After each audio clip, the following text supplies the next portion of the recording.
नमस्कार। एक बार फिर से आप सबके सामने हाजिर हुआ हूँ आज 9 अक्टूबर को अपनी एक नई कविता लेके।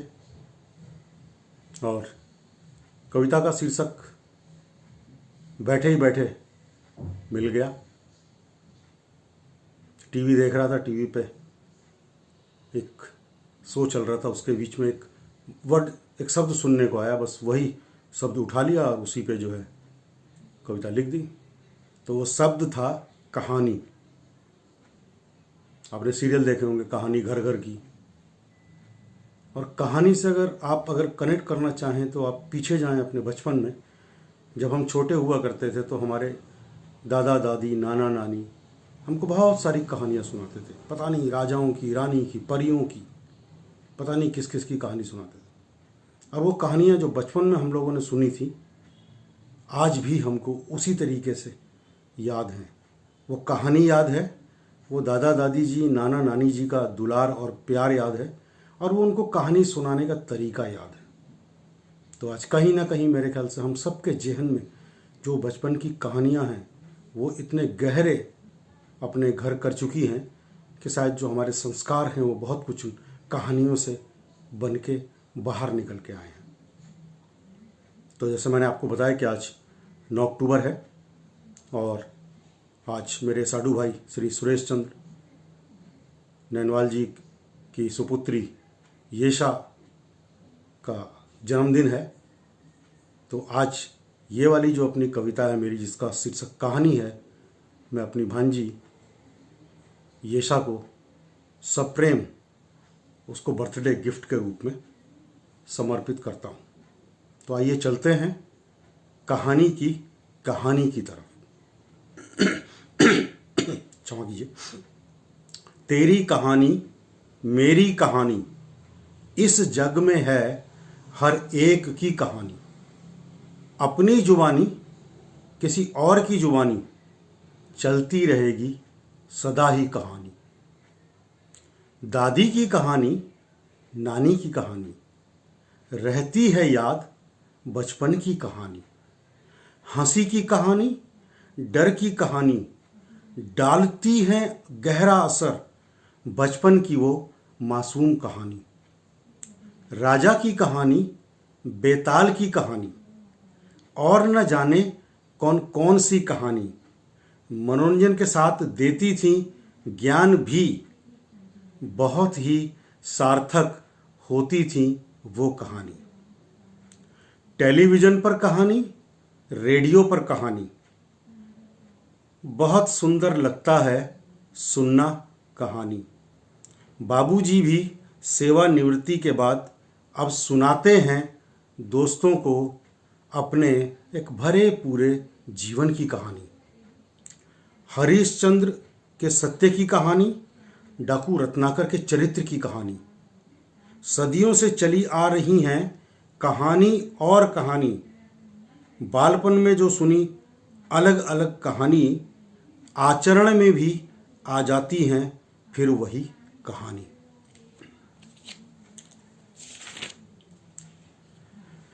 कंस व रावण के क्रूरता की कहानी, शिवाजी और राणा प्रताप की वीरता की कहानी। वो सम्मान व देश प्रेम की खातिर प्राणों की आहुति देने वाली, न जाने कितनी प्रेरणादायक व जोश भरने वाली इसी देश में है सारी इतिहास की कहानी। ननमुन के लिए चुनमुन और टॉम और जेरी की कहानी, दादी की गोद में बैठकर वो परियों की कहानी, किशोरों की वो अलहड़ जवानी की कहानी, युवाओं के लिए पहले नौकरी और फिर शादी करके घर बसाने की कहानी, और बुजुर्गों के लिए जैसे सारी उम्र की कहानी। बहादुरों के लिए वीरता की कहानी, राष्ट्र के निडर फौजी जवानों की कहानी।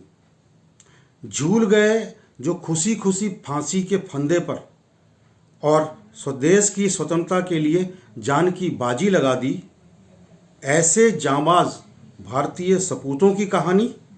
युग युग तक याद रखी जाती रहेंगी कहानी हमारे अमर शहीदों की कहानी। याद रखना तुम भी मत भूल जाना, याद रखना आप भी मत भूल जाना अपनी प्यारी भारत माता की कहानी। जय जवान जय किसान की कहानी, वंदे मातरम और हरित क्रांति की कहानी, वो असमय सीमा पर शहीद होते जवानों की कहानी, वो जीवन की लाचारी में प्राण त्यागते हुए हमारे अन्नदाता किसानों की कहानी। विकास के लिए टेलीविज़न को हटाकर टेलीफोन की कहानी और फिर टेलीफोन को विदा करके मोबाइल की कहानी। सुविधाओं के जाल में फंस रहे हैं हम सब लोग, सुविधाओं के जाल में फंस रहे हैं हम सब लोग, अब रिश्तों को तरसते हम सब लोगों की कहानी। टीवी की कहानी, कंप्यूटर की कहानी, इलेक्ट्रॉनिक्स में हो रही विकास की कहानी। शायद अब जिंदगी हो गई है बहुत ही मनोरंजक और आसान, घर बैठे मनोरंजन और काम करने यानी वर्क फ्रॉम होम, घर बैठे मनोरंजन और काम करते हुए लोगों की कहानी।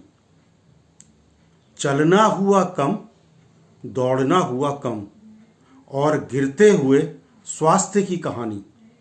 समाप्त हो रहा है जमा पैसा अस्पतालों के चक्कर में, समाप्त हो रहा है जमा पैसा अस्पतालों के चक्कर में। अब तो अच्छा स्वास्थ्य भी रह गया है मात्र एक कहानी। कहानी हंसाती है, कहानी गुदगुदाती है, कभी कभी तो कहानी बहुत ज़्यादा रुलाती है। अच्छा कथानक तो हो तो मनोरंजन भी करती है। कोई कोई कहानी तो इतनी संवेदनशील होती है कि ज्ञान के साथ साथ एक महत्वपूर्ण संदेश भी दे जाती है कहानी। पहले चित्रपट यानी कि सिनेमा भी दमदार स्क्रिप्ट और उत्तम कहानियों पर बनती थी, इसलिए दर्शकों को लुभाती भी थी और बरसों तक याद रह भी जाती थी। आज की फिल्मों में पैसा है, मसाला है और रोमांस भी भरपूर है। पैसा है, मसाला है और रोमांस भी भरपूर है, लड़ाई झगड़ा है और कान फोड़ू संगीत भी है। लेकिन जब सिनेमाघर से बाहर आकर हर एक दर्शक ये पूछता है कि फिल्म में कहानी किधर है, तो निर्लज्ज निर्देशक बड़ी बेशर्मी के साथ खीसे निपोर कर चिढ़ाते हुए सा कहता है कि क्या कहानी कहानी कर रहे हो, मैं तो फिल्म हिट कर देने का फॉर्मूला देता हूं, आपको दिया, आपने ले लिया, मेरी फिल्म हिट हो गई। अंत में अगर हमें कहानियों को श्रेष्ठ रखना है तो कहानियों का आदर करना होगा। अगर हमें कहानियों को श्रेष्ठ रखना है तो कहानियों का आदर करना होगा, कहानियों का सही मतलब समझना होगा, जीवन में सही कहानियों को सही स्थान पर जोड़ना होगा, क्योंकि ये सिर्फ कहानियाँ नहीं हैं, क्योंकि ये सिर्फ कहानियाँ नहीं हैं, हमारे जीवन का एक अहम हिस्सा हैं। हमें इसके पीछे का मर्म, दर्द और अभिप्राय समझना होगा। हमें इसके पीछे का मर्म, दर्द और अभिप्राय समझना होगा। आशा है आपको मेरी ये कविता कहानी पसंद आई होगी। अपने से जोड़ के देखिएगा तो ये कहानी ऐसी लगेगी कि जैसे हमारी अपनी खुद की कहानी है। आज बस इतना ही। अगली बार एक नई कहानी के साथ आप सब लोगों को फिर से मिलूँगा, नए विचारों के साथ, नए छंदों के साथ और नए नए लेखन के साथ। तब तक अपने दोस्त ब्रिजमोहन थपलियाल को इजाज़त दीजिए और मेरा प्रणाम स्वीकार कीजिए।